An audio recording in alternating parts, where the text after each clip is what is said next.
Every day around the world, there are untold numbers of trials being held, medical trials, to ascertain the potency and strength of new drugs, those that could potentially cure autism, cancer, MS, any host of ailments.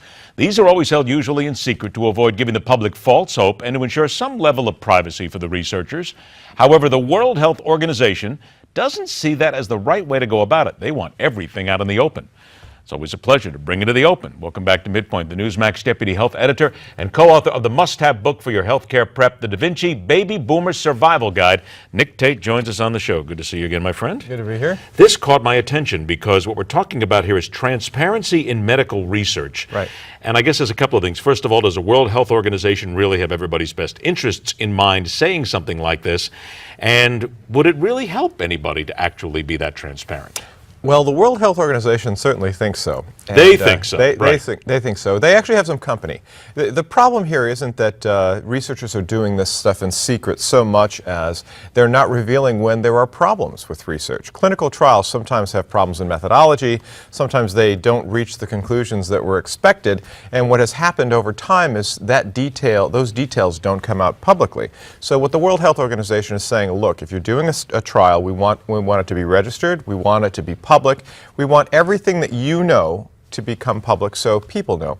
This is coming from studies that have shown that many research projects, in fact, have not come clean with details on the findings. There was a study by New York University earlier this year that found they looked at 57 clinical trials where there were egregious violations, where there were methodology problems, and the conclusions that came out did not reveal those problems. So what the World Health Organization is really trying to do is make that information transparent and public so we as consumers know what's available and what's out there. And if I'm reading right into the methodology here and not coming clean, is that possibly because that in a lot of these trials, somebody may skip a step or they may fudge something here to make it fit what they're looking to do? That's exactly right. And the thing to keep in mind is that many of these studies are funded by the pharmaceutical industry, drug companies.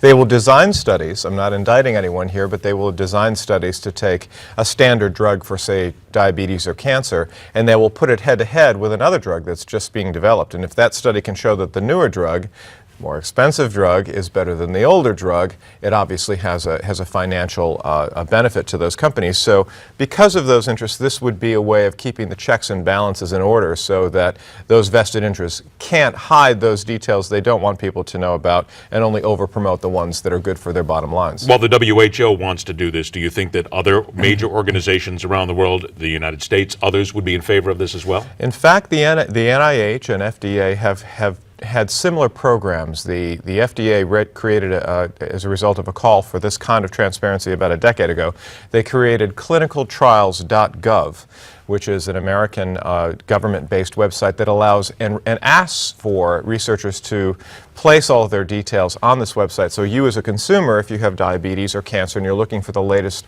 clinical trials on your condition, you can go to this site and you can even in some cases find ways to sign up for those trials. So I think there will be support for this. It's not perfect. There are some downsides, but you know, I'm of the mind that more information is better than less information when it comes to our health. Less than a minute that I have left here, but I want to just point this out then. Is this then a way for the consumer, who's always getting, in my mind, taken when it comes down to drug prices? We're getting reamed on these drug prices.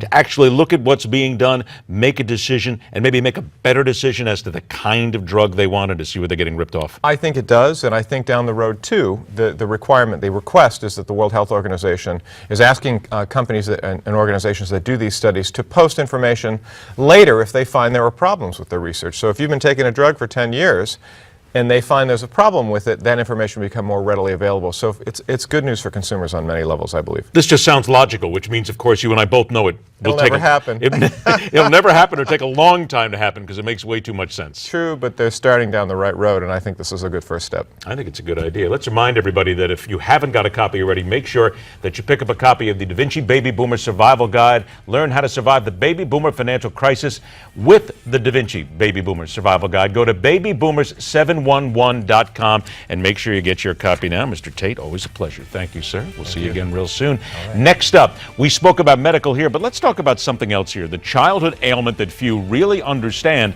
and few really seem to want to understand. You'll need to see this next as we continue on MidPoint.